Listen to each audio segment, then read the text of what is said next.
বন্দে মাতরমকে কেন্দ্র করে সারা দেশ উত্তাল, কিন্তু কেন?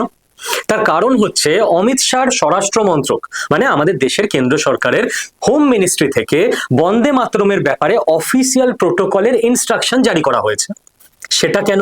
কারণ আমাদের দেশের ন্যাশনাল অ্যানথেম জনগণমন সম্পর্কে প্রপার প্রোটোকল আছে, কখন গাওয়া হবে, কোথায় গাওয়া হবে, গাওয়ার সময় আপনাকে দাঁড়াতে হবে, না না দাঁড়ালেও চলবে।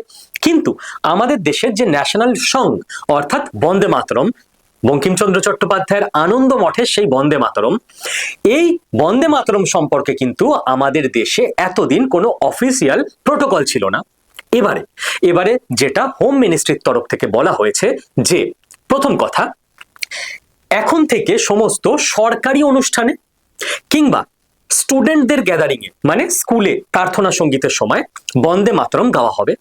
সেকেন্ড কথা, বন্দে মাতরম গাওয়া হবে জনগণমনর আগে, অর্থাৎ ন্যাশনাল সং প্রথমে হবে, তারপরে হবে ন্যাশনাল অ্যানথেম, অর্থাৎ সিকুয়েন্স ফিক্স করে দেওয়া হয়েছে। থার্ড, আমাদের ন্যাশনাল অ্যানথেম যেমন 52 সেকেন্ডে গাওয়া হয়, বন্দে মাতরম কিন্তু গাওয়া হবে 3 মিনিট 10 সেকেন্ডে। আর আসল টুইস্ট এইখানে, এইটা নিয়েই এত বিতর্ক কেন? তার কারণ দেখুন, বন্দে মাতরমের সম্পর্কে প্রথম থেকেই আমাদের দেশে একটা সমস্যা ছিল।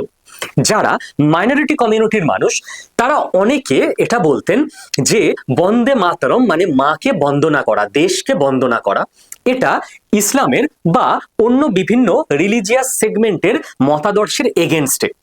কিন্তু যত দিন এগোতে থাকে, মানুষজন শিক্ষিত হতে থাকে, প্রোগ্রেসিভ হতে থাকে এবং জাতীয় চেতনায় উদ্বুদ্ধ হতে থাকে, তখন আমরা দেখতে পাই যে মাইনরিটি কমিউনিটির যারা বর্তমান প্রজন্মের ছেলেমেয়ে তারা কিন্তু বন্দে মাতরম গর্বের সঙ্গে বলতে শুরু করে যে রিলিজিয়াস আইডেন্টিটি, রিলিজিয়ান পালন এটা যার যার ব্যক্তিগত ব্যাপার, কিন্তু দেশের বন্দনা এখানে আমরা সবাই এক।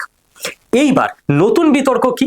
নতুন বিতর্ক হলো, এতদিন বন্দে মাতরমের প্রথম দুটো স্ট্যাঞ্জাই গাওয়া হতো, কিন্তু বন্দে মাতরমে টোটাল আছে 6টা স্ট্যাঞ্জা এবং সেকেন্ড স্ট্যাঞ্জার পরে একটা লাইন আছে তম হি দুর্গা, মানে দেশ আমাদের যে ভারত মাতা, সেই ভারত মাতাকে দুর্গার সঙ্গে তুলনা করা হচ্ছে।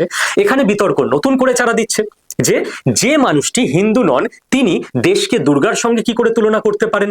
উল্টো দিকে আবার প্রোগ্রেসিভ সমস্ত মানুষজন বিভিন্ন ধর্মের থেকেই বলছেন যে দেবী দুর্গা তিনি নারী শক্তির সেলিব্রেশন, নারী শক্তির উদযাপন করা হয় দেবী দুর্গার রূপের মাধ্যমে, সেখানে হিন্দু মুসলিমের কোনো ব্যাপার নেই। আর এই বন্দে মাতরম নতুন নিয়ম লাগু করার কারণ কি?